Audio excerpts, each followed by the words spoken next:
Good morning dear student, welcome to the way of solution number 1 study channel West Bengal.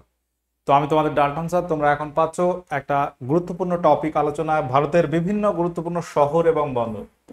দুর্দান্ত একটা topic যেটি তোমাদের আগামী সমস্ত পরীক্ষায় কাজে আসবে। প্রত্যেকে যারা কানেক্ট হয়েছে অবশ্যই মনোযোগ সহকারে ক্লাসটি করতে থাকবে। আমাদের যে ক্লাস রুটিন ফলো করা হচ্ছে জুলাই মাস জুড়ে, তো এখানে আমার সকাল 8:30 থেকে তোমরা ক্লাস পাচ্ছ এবং অন্যান্য ক্লাস কখন কি আছে এক ঝলকে দেখে রাখো। আমাদের প্রত্যেক ক্লাসের নোটিফিকেশন বা লিংক আমাদের টেলিগ্রামে দেওয়া হচ্ছে, Telegram group the way of solution. পাশাপাশি আমরা যে পেড কোর্সগুলো করাচ্ছি, আমাদের নিজস্ব অ্যাপ TWS একাডেমি নামে অ্যাপ প্লে স্টোরে তোমরা পাবে এবং সেখানে যদি দেখো বর্তমানে আমাদের যে সমস্ত ব্যাচগুলো করানো হচ্ছে, ফাউন্ডেশন 3.0 কম্বো ব্যাচ, অর্থাৎ এখানে তোমার সমস্ত পরীক্ষা একসঙ্গে একটা কম্বাইন্ড ব্যাচ করা হয়েছে, অর্থাৎ সেন্ট্রাল বলো রাজ্য সরকার সমস্ত রকম পরীক্ষা যারা দিতে ইচ্ছুক, তো সেই পরীক্ষাগুলো একটা ব্যাচে কভার করানো হচ্ছে। পাশাপাশি SSC GD MTS এর জন্য একটা আলাদা ফাউন্ডেশন আছে, রেলওয়ে ফাউন্ডেশন, WKPPSC এর একটা প্র্যাকটিস ব্যাচ চলছে, সমাধান ব্যাচ, WKP এর all PYQ, foundation 2.0 recorded batch. তো প্রচুর ব্যাচ করানো হচ্ছে। পাশাপাশি নতুন যে ফাউন্ডেশন সেখানে আমরা আবার 4টি আলাদা পার্ট করেছি, শুধু জিকে, শুধু রিজনিং, ম্যাথ, ইংরাজি। তো যার যেটা সুবিধা হবে বা ইচ্ছুক সেগুলো নিতে পারো। এবং কিভাবে তোমরা ব্যাচগুলো নেবে, প্রত্যেকে TWS একাডেমি অ্যাপ ডাউনলোড করো প্লে স্টোরে, দেন তোমরা অ্যাপে লগ ইন করে পেড কোর্স অপশনে গেলে তোমরা প্রত্যেকটা কোর্স দেখতে পাচ্ছ এবং সেখানে গিয়ে তোমার যেটা ইচ্ছা বা তোমার প্রয়োজন সেটা তুমি বাই নাও ক্লিক করবে, দেন ব্যাচগুলো নিতে পারবে। ওকে, তো আমরা আজকের মূল আলোচনায় প্রবেশ করব। দুর্দান্ত একটা টপিক, ভারতের বিভিন্ন গুরুত্বপূর্ণ শহর এবং বন্দর, স্ট্যাটিক পার্টে খুব দারুণ একটা চ্যাপ্টার। ওকে, তো প্রথম প্রশ্ন প্রত্যেক অ্যান্সার করো। আশা করি কারো যে সমস্ত জায়গাগুলো সমস্যা আছে বা ইনফরমেশন আছে জানতে পারবে। ভারতের প্রাচীন বন্দরের নাম কি? প্রত্যেকে বলো, ভারতের প্রাচীন বন্দরের নাম কি? সঠিক উত্তর কি হবে? ভারতবর্ষের প্রাচীন বন্দরের নাম হচ্ছে আমাদের কলকাতা বন্দর, কলকাতা পোর্ট, যেটি বলা হচ্ছে ভারতের প্রাচীন বন্দর। আমরা সেই সিন্ধু সভ্যতায় কিন্তু যাচ্ছি না, যে ভারতবর্ষ সেখানে যাচ্ছি। সিন্ধু সভ্যতা বললে লোথাল, সেই প্রসঙ্গে কিন্তু আমরা যাচ্ছি না, কারণ সেটা ইতিহাসের একটা বিষয় হয়ে যাচ্ছে এবং সেটা অনেক আগের, সেটা তো এখন আর অস্তিত্ব নেই। যাই হোক, তো ভারতের প্রাচীনতম বন্দর কলকাতা বন্দর। এবার একটা প্রশ্ন, নেপাল এবং ভুটানের বৈদেশিক বাণিজ্য সম্পন্ন হয় নিম্নের কোন বন্দরের মাধ্যমে? দেখো, ভারতের প্রতিবেশী দেশ নেপাল, ভুটান, এই দুটি দেশ, তাদের কিন্তু ভৌগোলিক অবস্থান যদি আমরা দেখি, এদেরকে বলা হয় ল্যান্ড লকড কান্ট্রি, অর্থাৎ চারিদিকে ল্যান্ড দিয়ে ঘেরা, কোনো জলাশয় বা সমুদ্র নদীর সঙ্গে কানেকশন সেভাবে নেই ডিরেক্টলি। তো চারিদিকে ল্যান্ড দিয়ে ঘেরা এবং এই নেপাল ভুটান কলকাতা বন্দর দিয়েই কিন্তু তারা বাণিজ্য সম্পন্ন করে, অর্থাৎ আমদানি রপ্তানি জলপথে কলকাতা বন্দরটাই কাজে লাগে। ওকে, আচ্ছা, শ্যামাপ্রসাদ মুখার্জি পোর্ট কোন রাজ্যে অবস্থিত? এই একটা প্রশ্ন। প্রত্যেকে যারা কানেক্ট আছো খুব মনোযোগ সহকারে ক্লাসটি করবে, অনেক ইনফরমেশন আছে, সকলের কাজে আসবে। শ্যামাপ্রসাদ মুখার্জি পোর্ট কিন্তু কলকাতা পোর্টের বর্তমান নাম। ওকে, তো এই বিষয়টা মাথায় রাখো, এটাই কলকাতা পোর্ট, এটাই হচ্ছে আমাদের কলকাতা বন্দর। ওকে, তো কলকাতা বন্দর নিয়ে আমরা কথা বলছি এবং এই কলকাতা বন্দর, যার বর্তমান নাম হচ্ছে শ্যামাপ্রসাদ মুখার্জি পোর্ট, বর্তমান নাম। তাহলে অনেক 3টি ইনফরমেশন দেওয়া হয়েছে। পাশাপাশি আরো একটা ইনফরমেশন তোমরা লিখে নাও, যে এই কলকাতা পোর্টের সাহায্যে আমরা যদি দেখি, কলকাতা পোর্ট এটি চা এবং পাট রপ্তানির জন্য বিখ্যাত, পাট রপ্তানির জন্য বিখ্যাত। রপ্তানি মানে, রপ্তানি বলতে কি বোঝাচ্ছে? রপ্তানি বলতে বোঝাচ্ছে যে আমরা বিদেশে পাঠাচ্ছি, তাই তো? চা এবং পাট। তো ভারতবর্ষের যে সমস্ত বন্দরগুলো আছে তার মধ্যে এই কলকাতা বন্দর চা রপ্তানির জন্য বিখ্যাত। কারণ যদি আমরা খেয়াল করি চা উৎপাদন কোথায় হয় সব থেকে বেশি? আসামে। 60% চা ভারতে উৎপন্ন হচ্ছে আসামে। তারপর দ্বিতীয় পজিশনে আমাদের ওয়েস্ট বেঙ্গল। তো ওয়েস্ট বেঙ্গল দার্জিলিং, তো সেখানে পোর্ট তো এই কলকাতা পোর্টই হবে। চা এবং পাট পাট উৎপাদনে পশ্চিমবঙ্গ প্রথম স্থান অধিকার করে। তো পাট রপ্তানির জন্য বিখ্যাত আর কি, যেটা বলতে যাচ্ছি চা এবং পাট রপ্তানির জন্য বিখ্যাত। ওকে, তো এই পয়েন্টগুলো মাথায় রাখতে হবে। কলকাতা বন্দর সম্পর্কে আমরা যে ইনফরমেশন গুলো দিলাম, বর্তমান নাম শ্যামাপ্রসাদ মুখার্জি পোর্ট। ভারতের প্রতিবেশী দেশ রয়েছে তথা পশ্চিমবঙ্গের প্রতিবেশী দেশ নেপাল, ভুটান কলকাতা বন্দরের সাহায্যেই বাণিজ্য করছে। পাশাপাশি বর্তমান নাম এটা। আচ্ছা, পরবর্তী প্রশ্ন। আচ্ছা, কলকাতা বন্দরটা কিন্তু নদী বন্দর, এবং এটা আরো ইনফরমেশন আমি দিচ্ছি, এটা একটা নদী বন্দর, হুগলি নদীর তীরে গড়ে উঠেছে, ওই জন্য এটাকে নদী বন্দর বলা হবে। এবং এটি কিন্তু কৃত্রিমভাবে তৈরি, কৃত্রিম বন্দর। তো বন্দরের কথা যদি আমরা বলি, বন্দর প্রধানত আমি সময় নিচ্ছি এখানে কেন, কারণ অনেকগুলো প্রশ্ন একসঙ্গে কভার হচ্ছে। ওকে, প্রশ্ন অনেক আছে, সবগুলোই করিয়ে দেওয়া হবে, চিন্তার কিছু নেই। বন্দরকে আমরা নর্মালি স্বাভাবিক বা এটাকে বলা হবে প্রাকৃতিক বন্দর, প্রাকৃতিক, আর একটা বলা হয় কৃত্রিম বন্দর। তো এটা কিসের কনসেপ্টে ভাগ করা হচ্ছে? স্বাভাবিক বা প্রাকৃতিক মানে হচ্ছে জাহাজ যেখানে নোঙর করে, জাহাজ যেখানে অবস্থান করে, সেই জায়গাটা যদি প্রাকৃতিকভাবেই সৃষ্ট হয়, মানে এমন একটা জায়গা যেখানে জাহাজ নোঙর করা সুবিধাজনক, তো সেটাকে বলা হয় প্রাকৃতিক। আর কৃত্রিম বন্দর বলতে কৃত্রিমভাবে তৈরি করা হয়েছে জাহাজ নোঙর করা জায়গা। ঠিক আছে, এই ব্যাপারটা কিন্তু মাথায় রাখতে হবে। এবং ভারতে যদি উল্লেখযোগ্য 12 থেকে 14টি বন্দর রয়েছে, প্রধান বন্দর প্রায় 14টি, পাশাপাশি 200 অধিক বন্দর রয়েছে যেগুলো অপ্রধান আর কি। তুমি যদি খুব গুরুত্বপূর্ণ বন্দর বলো 12 থেকে 14টি। ওকে, এই ইনফরমেশনগুলো মনে রাখবে। আচ্ছা, পরবর্তী প্রশ্ন হচ্ছে যে ভারতের সর্ববৃহৎ বন্দরের নাম কি? যদি প্রশ্ন আসে যে ভারতের সর্ববৃহৎ সব থেকে বড় বন্দরের নাম কি, উত্তর কি হবে? ভারতের সব থেকে বৃহৎ বন্দরের নাম কি? প্রত্যেকে অ্যান্সার করো, সকলে সেশনটি লাইক করো, শেয়ার করো এবং শেষ পর্যন্ত অবশ্যই কানেক্ট থাকো। তো ভারতের সবচেয়ে বড় বন্দর হচ্ছে মুম্বাই পোর্ট, মুম্বাই বন্দর, যেটা মহারাষ্ট্রে অবস্থিত। এটি সব থেকে বড় বন্দর এবং সব থেকে সর্ববৃহৎ প্রাকৃতিক বন্দর। এটা কিন্তু কৃত্রিম বন্দর নয়। ওকে, তো এই মুম্বাইকে ভারতের প্রবেশদ্বার কেন বলা হয়? এখান দিয়েই প্রবেশ করা যাচ্ছে এবং সব থেকে বড় বন্দর। এবং যদি প্রশ্ন আসে যে ভারতের ব্যস্ততম বন্দর কি, সব থেকে বিজিয়েস্ট পোর্ট অফ ইন্ডিয়া, ব্যস্ততম মানে এখানে মানে অলওয়েজ শুধু আমদানি রপ্তানি চলছে। ভারতের ব্যস্ততম বন্দরটাও কিন্তু মুম্বাই বন্দর। তাহলে মুম্বাই বন্দর গুরুত্বপূর্ণ একটা প্রশ্ন হতে পারে। ভারতের সব থেকে বৃহত্তম বন্দর, প্রাকৃতিক দিক থেকে বৃহত্তম, ব্যস্ততম বন্দর হচ্ছে মুম্বাই। ওকে, আচ্ছা, নিম্নের কোনটি শুল্ক মুক্ত বন্দর? শুল্ক মুক্ত বা ইংরেজিতে এটাকে বলা হবে tax free port. Tax free মানে এই বন্দরে ব্যবসা বাণিজ্যে আমদানি রপ্তানি সেখানে শুল্ক দিতে হয় না আলাদাভাবে।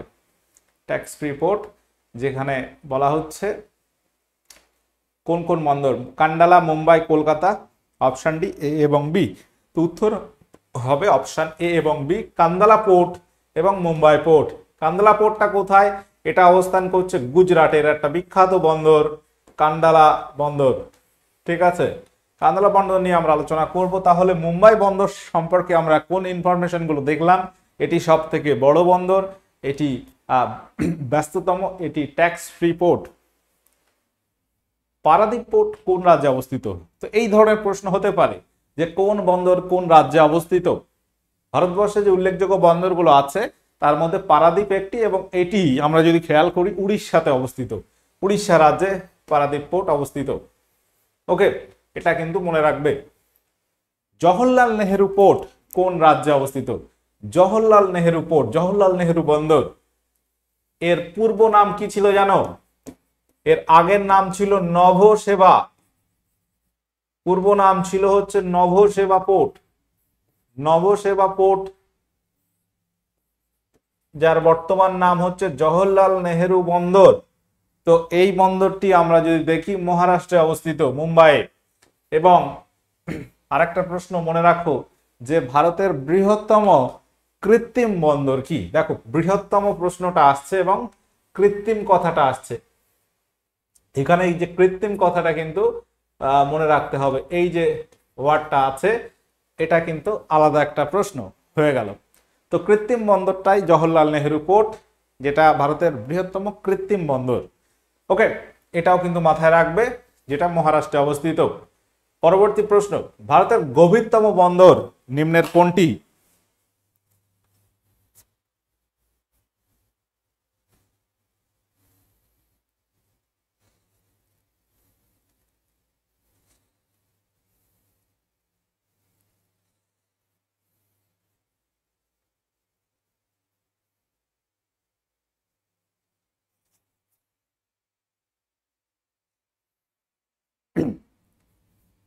তো এখানে উত্তর হবে বিশাখাপত্তনম, যেটি কোথায় আছে? অন্ধ্রপ্রদেশ রাজ্যে।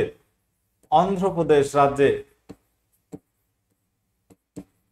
অর্থাৎ এখানে যে জাহাজ নোঙর করার জায়গাটা আছে সেটা সব থেকে গভীরতম। এটা একটা গুরুত্বপূর্ণ বন্দর ভারতের, যেটা বিশাখাপত্তনম। তো আরেকটা প্রশ্ন মনে রাখেও যে ডলফিন নোজ অন্তরীপটি নিম্নের কোন বন্দরে অবস্থিত? ডলফিন নোজ বলে একটা কথা, ডলফিন নোজ এই যে অন্তরীপ যেটি অবস্থান করছে কোন বন্দরে? নিউ তুতিকোরিন, এন্নোর, চেন্নাই, বিশাখাপত্তনম। তো এখানে উত্তর কি হবে প্রত্যেকে বলো? ডলফিন নোজ এই অন্তরীপটি কোন বন্দরে? মনে রাখবে বিশাখাপত্তনম হয়ে যাবে এখানে সঠিক উত্তর। উত্তর কি হবে? বিশাখাপত্তনম, যেটি গভীরতম বন্দর বলা হচ্ছে। আচ্ছা, তোমাকে যদি প্রশ্ন করা হয়, বলো নিউ তুতিকোরিন এই বন্দরটি কোন রাজ্যে অবস্থিত? এন্নোর এটি কোন রাজ্যে অবস্থিত? চেন্নাই এটা তো তামিলনাড়ু। তো এই যে তিনটি পোর্ট তোমরা দেখলে প্রত্যেকটাই তামিলনাড়ুতে অবস্থিত। এই প্রত্যেকটা পোর্ট আমরা যদি দেখি তামিলনাড়ুতে, তামিলনাড়ু রাজ্যে অবস্থিত। ওকে, আচ্ছা পরবর্তী প্রশ্ন, মারমাগাঁও পোর্ট কোন রাজ্যে অবস্থিত?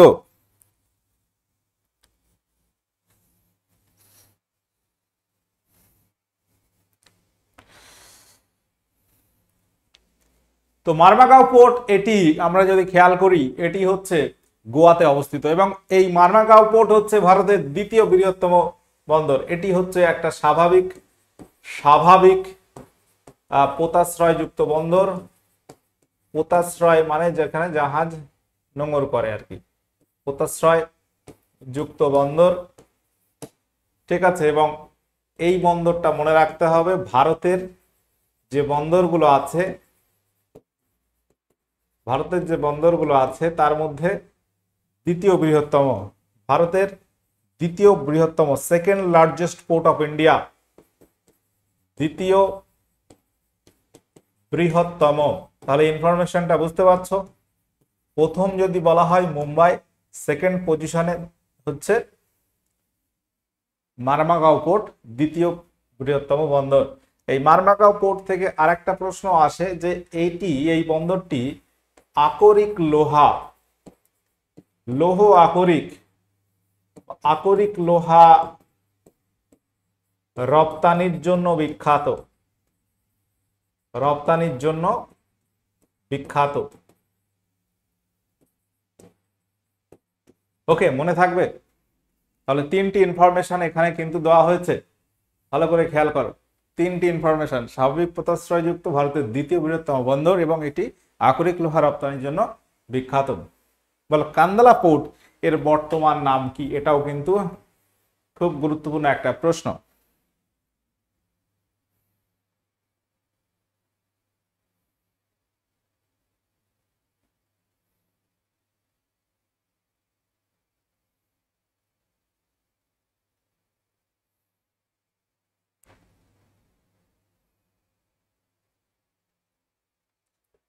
তো এখানে উল্লেখযোগ্য এই প্রশ্নটি উত্তর হবে দীনদয়াল উপাধ্যায় পোর্ট।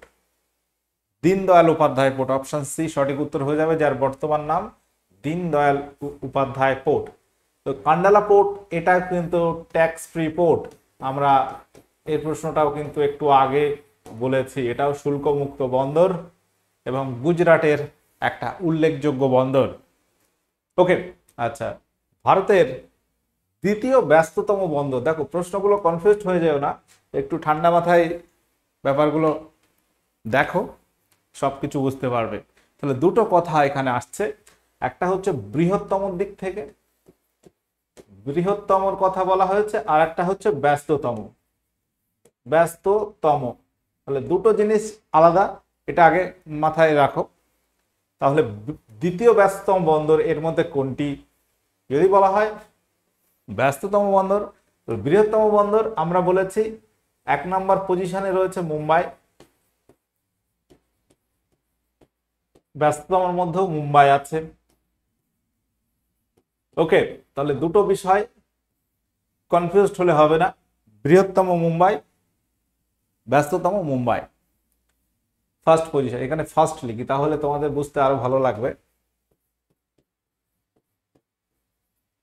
এটাও ফার্স্ট লিখি তাহলে ভালো লাগবে। আচ্ছা, সেকেন্ড পজিশনে আছে, আমরা দেখব নিউ তুতিকোরিন বন্দর, সরি চেন্নাই বন্দর। চেন্নাই বন্দর, এখানে উত্তরটা হবে চেন্নাই বন্দর।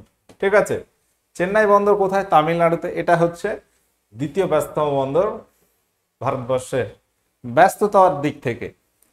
তাহলে 1 নম্বর বৃহত্তম মুম্বাই, 2 নম্বর সেকেন্ড পজিশনে আমরা বললাম বৃহত্তম মধ্যে মারমাগাঁও পোর্ট, মারমাগাঁও। আচ্ছা, এখানে সেকেন্ড কি বললাম? চেন্নাই বন্দর। চেন্নাই হচ্ছে তামিলনাড়ুর রাজধানী, চেন্নাই বন্দর ভারতের দ্বিতীয় ব্যস্ততম বন্দর। ওকে, তো এই ইনফরমেশন গুলো একটু মনে রাখতে হবে। আচ্ছা, পরবর্তী প্রশ্ন হচ্ছে লোহা রপ্তানি, আমরা বলেছি লোহা রপ্তানির জন্য বিখ্যাত বন্দর মারমাগাঁও বন্দর। ওকে, আচ্ছা, পরবর্তী আর একটা প্রশ্ন মনে রাখবে যে কফি রপ্তানির জন্য বিখ্যাত ম্যাঙ্গালোর। কফি রপ্তানির জন্য বিখ্যাত, আমরা যদি খেয়াল করি যে কফি উৎপাদন সব থেকে বেশি হয় আমাদের ভারতের কোন রাজ্যে? কর্ণাটকে। তো কর্ণাটকের বন্দর হচ্ছে ম্যাঙ্গালোর, এটি কফি রপ্তানির জন্য বিখ্যাত, অর্থাৎ এই জায়গা দিয়ে সব থেকে বেশি কফি রপ্তানি হয়, এবং এটি মনে রাখবে কর্ণাটক। এটা কিন্তু ব্যাঙ্গালোর না, ম্যাঙ্গালোর, কথাটা কিন্তু একটু আলাদা আছে। এটা কর্ণাটক রাজ্যের একটা গুরুত্বপূর্ণ বন্দর। ওকে, আচ্ছা, পরবর্তী প্রশ্ন হচ্ছে শ্রীলঙ্কার সাথে সর্বাধিক বাণিজ্য হয় কোন বন্দর দিয়ে? কোন দেশ? শ্রীলঙ্কা, আমাদের প্রতিবেশী দেশ। তো শ্রীলঙ্কার সাথে সব থেকে বাণিজ্য করা হয় কোন বন্দর দিয়ে? বলো, নিউ তুতিকোরিন, এন্নোর, চেন্নাই, বিশাখাপত্তনম।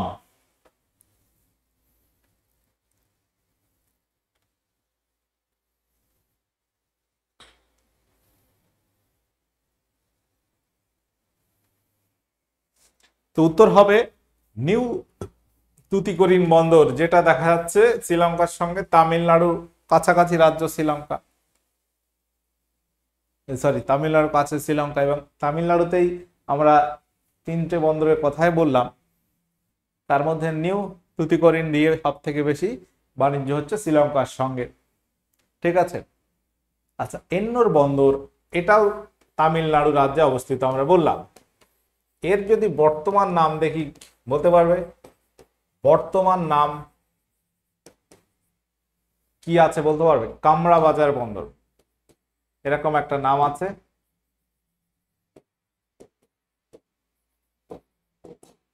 ওকে, কামরাজার, কামরা বাজার না, কামরাজার বন্দর।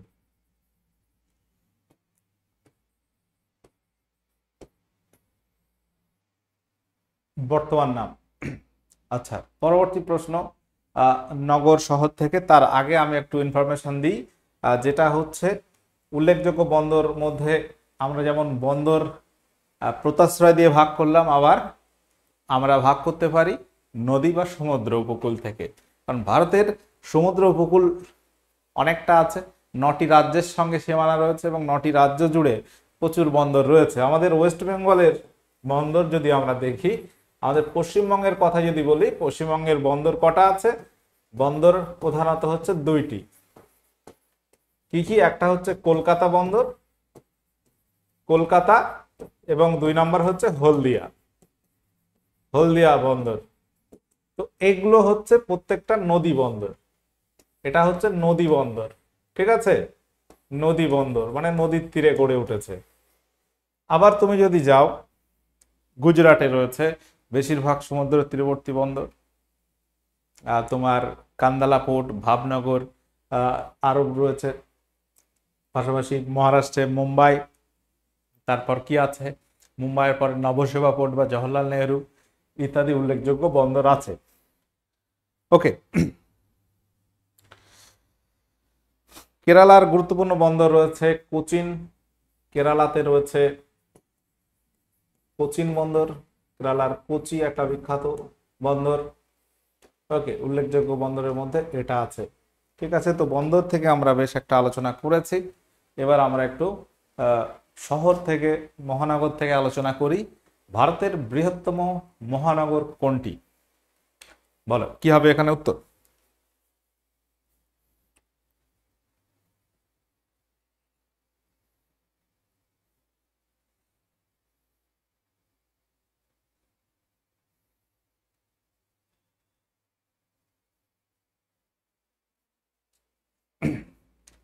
ভারতের বৃহত্তম মহানগর হচ্ছে মুম্বাই, সব থেকে বড় মহানগর মুম্বাই, তারপর দিল্লি, তারপর কলকাতা। তো কলকাতা আমরা যদি দেখি 3rd, দিল্লি হচ্ছে 2nd। আচ্ছা, পরবর্তী প্রশ্ন হচ্ছে ভারতের বৃহত্তম একটা শিল্পাঞ্চল যেটার নাম হচ্ছে ওখলা, এটি কোন শহরে অবস্থিত? ওখলা শিল্পাঞ্চলটি কোন শহরে অবস্থিত? উত্তর কি হবে? কলকাতা, দিল্লি, মুম্বাই, চেন্নাই? যেটি হবে দিল্লি। দিল্লিতে অবস্থিত। দিল্লিকে এশিয়ার রোম বলা হয়, ভারতের রাজধানী শহর। ঠিক আছে, এবং এখানে আমরা সেই নিক নেমগুলো আর বলছি না, কারণ নিক নেম নিয়ে একটা আমরা ক্লাস করিয়েছি অলরেডি, যে মুম্বাই যেটাকে বলা হয় ভারতের প্রবেশদ্বার, ঠিক আছে, ভারতের মূলধনের রাজধানী, ভারতের হলিউড। তো এই ধরনের কথাগুলো কিন্তু বলা হয়ে গেছে অলরেডি, সেই জায়গায় আমি কিন্তু আজকে আর যাচ্ছি না। তো শহর নিয়ে ওই প্রসঙ্গগুলোই আছে অ্যাকচুয়ালি। নিম্নের কোনটিকে আমরা নগর বলতে পারি?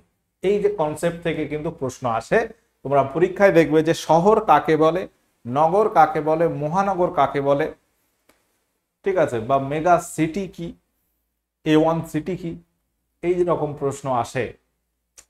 তো এখানে আমরা যদি দেখি শহর কাকে বলে, তো মোটামুটি 1 লক্ষের কম মানুষ বাস করে, এবং যেখানে বলা হচ্ছে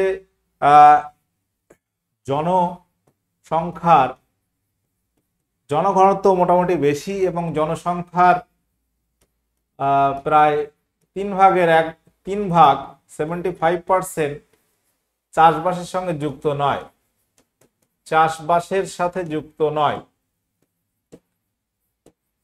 যুক্ত নয় মানে অন্যান্য কলকারখানা বা অন্যান্য কাজে নিযুক্ত, যুক্ত নয় কিন্তু, হ্যাঁ, এটা খেয়াল রাখতে হবে। সেটাকে আমরা শহর বলি। আর 1 লক্ষের বেশি মানুষ বসবাস করে সেটাকে আমরা বলি নগর। যদি 10 লক্ষের বেশি বসবাস করে এটাকে বলা হয় মেট্রোপলিটন সিটি, বা এটাকে মহানগরী বলা হয়। আর একটা মেগা সিটি, মেট্রোপলিটন সিটি আর মেগা সিটি দুটো কথা আছে। মেট্রোপলিটন সিটি আর 1 কোটির বেশি মানুষ বসবাস করে এটাকে বলা হবে মেগা সিটি, মেগা সিটি। তো ভারতে এরকম মেগা সিটি যদি বলা হয় 5টি আছে: কলকাতা, দিল্লি, চেন্নাই, মুম্বাই এবং ব্যাঙ্গালোর। এই হচ্ছে 5টি বৃহত্তম। এবার কিছু আছে A1 সিটি। A1 সিটির মধ্যে 6টা, হায়দ্রাবাদ অ্যাড রয়েছে তার সঙ্গে। A1 সিটি, মানে সিটিগুলোর মধ্যে আবার কিছু ভাগ রয়েছে। নর্মালি শহর বলতে আমরা টাউন বুঝি, শহর বলতে গেলে আমরা টাউন বলি, নগর বললে আমরা সিটি বলি ইংরেজিতে। আর এখানে মহানগর মানে মেট্রোপলিটন সিটি বোঝায়, আর মেগা সিটি মানে আরো বেশি, 1 কোটির বেশি লোক। তো এই রকম কথা আছে, এই জিনিসগুলো একটু খেয়াল রাখবে। আচ্ছা, ভারত তো আমাদের যে আলোচনা চলছিল বর্তমানে কি কি ব্যাচ চলছে প্রথমে বলেছি, যারা পরে কানেক্ট হয়েছে প্রথম থেকে একটু দেখে নিও, আমাদের পেড কোর্স TWS একাডেমি অ্যাপে করানো হচ্ছে। আচ্ছা, ইলেকট্রনিক সিটি অফ ইন্ডিয়া কোন শহরকে বলা হয়? তো এই সেই প্রশ্ন, এই ধরনের প্রশ্নই হয় শহর রিলেটেড। তো ভারতের মহানগরের যেটা বলছিলাম 10 লক্ষের বেশি জনসংখ্যা আছে, এরকম শহরের সংখ্যা প্রায় 60-এর কাছাকাছি, 55-56 এরকম হবে। ইলেকট্রনিক সিটি অফ ইন্ডিয়া বলা হয় বেঙ্গালুরুকে, এটাকে আমরা আরো অনেক নামে জানি, সিলিকন ভ্যালি অফ ইন্ডিয়া। ঠিক আছে, পাশাপাশি আর কি কি বলি বলতে পারবে?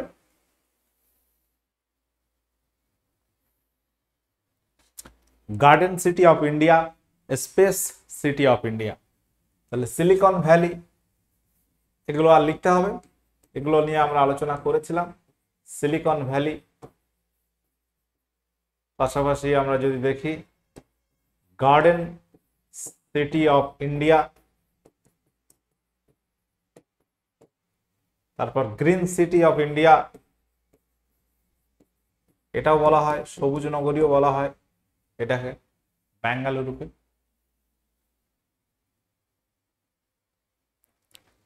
না, গ্রিন সিটিটা এখানে বলা হয় না, যেটা বলছিলাম স্পেস সিটি।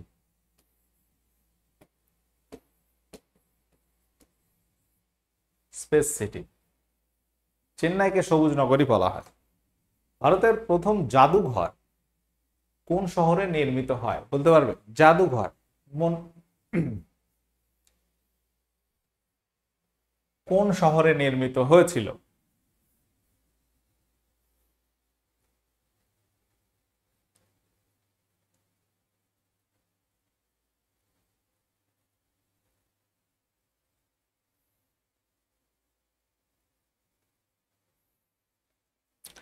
তো এটি হয় আমাদের কলকাতাতে, কলকাতা জাদুঘর। কলকাতা জাদুঘর যেটি ভারতের প্রথম, এবং এটি 1814 সাল নাগাদ নির্মিত হয়। ওকে, তো কলকাতায় প্রথম জাদুঘর নির্মিত হয়েছিল। বোস রিসার্চ ইনস্টিটিউট এটি কোথায় অবস্থিত? উত্তর কি হবে বলতে পারবে? কোন শহরে অবস্থিত? তো বিভিন্ন রিসার্চ সংস্থামূলক প্রশ্ন আসে। তো এখানে একটা দেখছো, আমরা আরো এই একটা টপিক নিয়ে আলোচনা করব একদিন।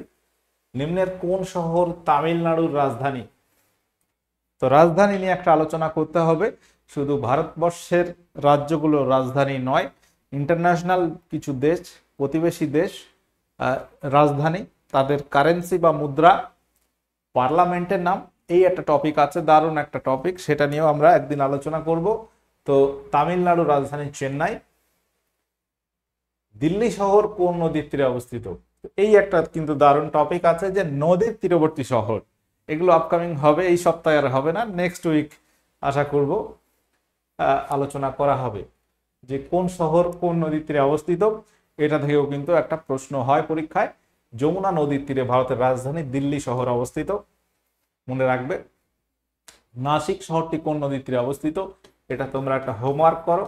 তাহলে আমাদের এই সমস্ত টপিকগুলো আমরা করিয়ে দেব স্ট্যাটিক পার্টের, যেগুলো পরীক্ষায় খুব আসে প্রশ্নগুলো, পিএসসি থেকে শুরু করে SSC best of selection commission, রাজ্য কেন্দ্র, সব পরীক্ষায় এই স্ট্যাটিক পার্টের প্রশ্ন অবশ্যই থাকে।